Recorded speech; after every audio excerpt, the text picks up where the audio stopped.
What can we say about Lebanon in all of this? Israel is continuing to seize land, raise villages in the south. And this week, Netanyahu declared that Israel will be, occupying the south of Lebanon indefinitely. Yeah. What's going on here? Well, what I want to talk about is this story in the Washington Post that appears today. And again, I think we can pull up and show the headline, which is Lebanese army making progress in displacing Hezbollah near Israeli border. And Mm. this is a really quite a sophisticated piece of propaganda, and that's Yeah. what it is. And it needs some deciphering. So it begins. The Lebanese army has increased its deployment in the country's south over the past few months, confiscating Hezbollah's arms and dismantling its positions under the terms of a US brokered ceasefire agreement between the militant group and Israel, according to interviews with Lebanon's prime minister, Lebanese military officials, and diplomats.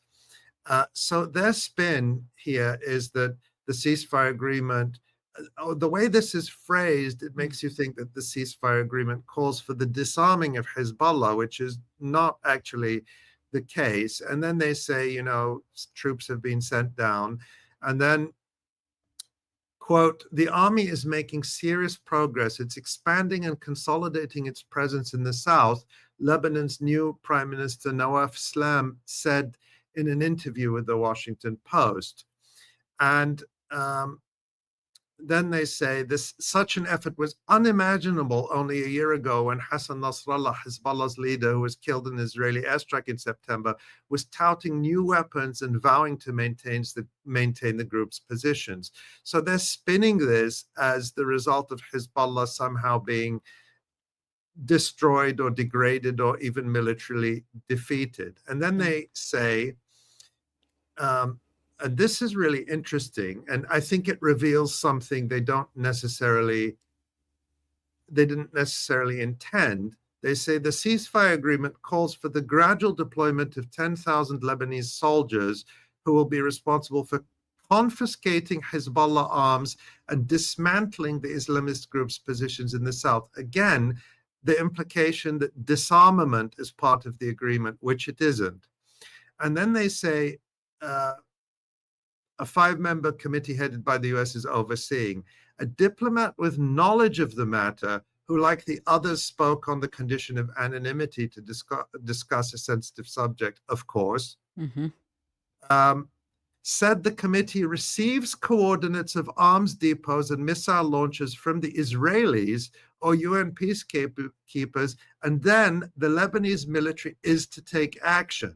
So what they're describing here is all of this is framed as restoring Lebanese sovereignty, but what they're describing here is a process where the Lebanese army acts just like the Palestinian Authority, as subcontractors for Israel.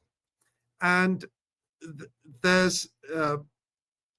and then they say, I'm skipping a bit, and they say, they talk about, in recent weeks, calls have mounted for the Lebanese military to disarm Hezbollah across the country. They don't say who those calls have come from, but what is that? That's a call for a Lebanese civil war. And those calls are not coming from within Lebanon. So they say calls have mounted, they don't tell you who. And then they say Prime Minister Salam, meanwhile, said his country is working to ensure the state's right to monopolize the bearing of arms, quote, north and south of the Litani. Then they point out, as you said, Nora, that Israel hasn't withdrawn from South Lebanon as it was required to do in the same ceasefire agreement that they're lauding, and has said it won't. And then they say that this could undermine confidence in the ceasefire. Now, what is this?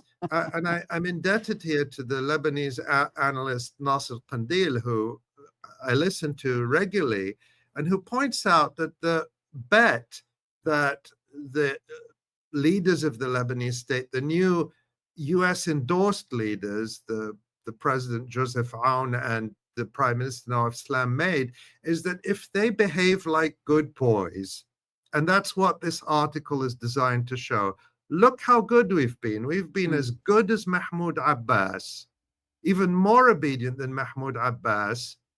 Then the Americans will help us and they'll pressure Israel to withdraw from South Lebanon and stop bombing Lebanon and stop making us look completely powerless and like stooges. In other words, it's the We bet want to here be is stooges, but we don't want to look like stooges. we want to be stooges, and we are stooges because Yeah. look what a good job we're doing. Yeah. And now, America, please come in. And then there's this little anecdote they put in. They say the army, like most of Lebanon, is reeling from the country's economic crisis. And then they talk about how troops often moonlight to make ends meet. One soldier, Mohammed 36, says he works 3 days a week at a supermarket, bagging groceries and shelving goods to support his family. And so then there's a pitch for US financing and military aid. And then here there's a quote that really, I think, gives the game away. Edward Gabriel, a former US diplomat who heads the non-governmental American task force on Lebanon, said in an interview that the Lebanese military would need more training and resources to disarm Hezbollah and urged the United States to lend support. So who is this? This is the American Task Force for Lebanon, is a very right-wing pro-Israel group made up of very right-wing elements in the United States, of sort of the Lebanese diaspora in the United States. And they've existed for a long time. They used to actually be a collaborationist Palestinian group modeled on them called the American Task Force for Palestine, which went bust and has been defunct for a few years. But the American Task Force for Lebanon is still going strong. And to give you a sense of what their politics are, I'm going to show you this. Let's skip down, Tamara, to the op-ed in the fairobserver.com. And this is an op-ed by a guy called Stephen Howard. And it's called Why Lebanon is Valuable to an America First Foreign Policy. This was published just earlier this month. And I'll just read one sentence in this op-ed. It's the only sentence you need to hear. Quote, in Lebanon, the US needs a partner I'll start again. In Lebanon, the US needs a partner to counter Iran and protect Israel. Lebanon also serves as the only model of a pluralistic democracy in the region. So who is this Stephen Howard? Tamara, let's skip back to the previous link. There you go. This is the National Endowment for Democracy, the CIA cutout, the US regime change arm, where Stephen Howard is a fellow. And he is also the Director of Policy and Outreach for the American Task Force on Lebanon. So I just thought it was worth showing how this whole Washington Post article is basically the American Task Force on Lebanon is an extension of the Israel lobby.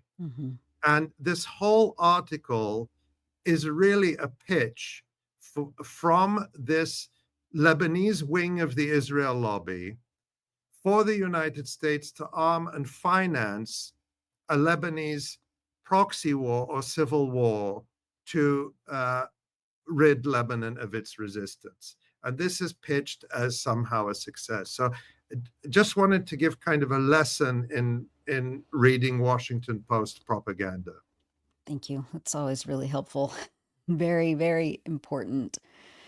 Yeah, John, I'd love to hear your thoughts on Lebanon and Hezbollah and where the resistance is right now.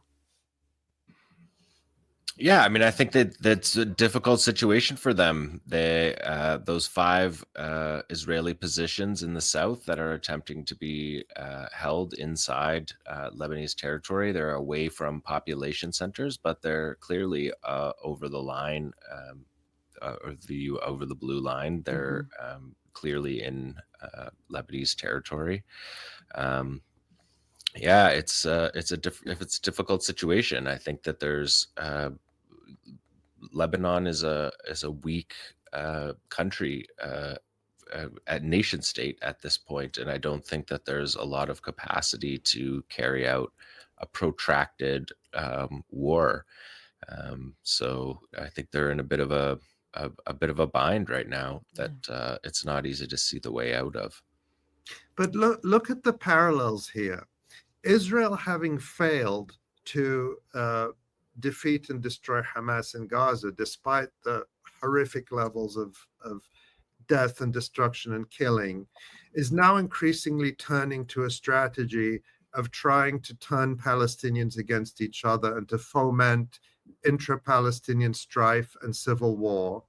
And exactly the same in Lebanon, having failed, the spin that Hezbollah was defeated by Israel, the lie is given to that by the fact that, yes, Israel is in these 5 points near the border, and they do bomb Lebanon periodically. But Israel was unable to occupy significant parts of Lebanese territory, and they were really unable to enter Lebanon significantly, let alone stay there.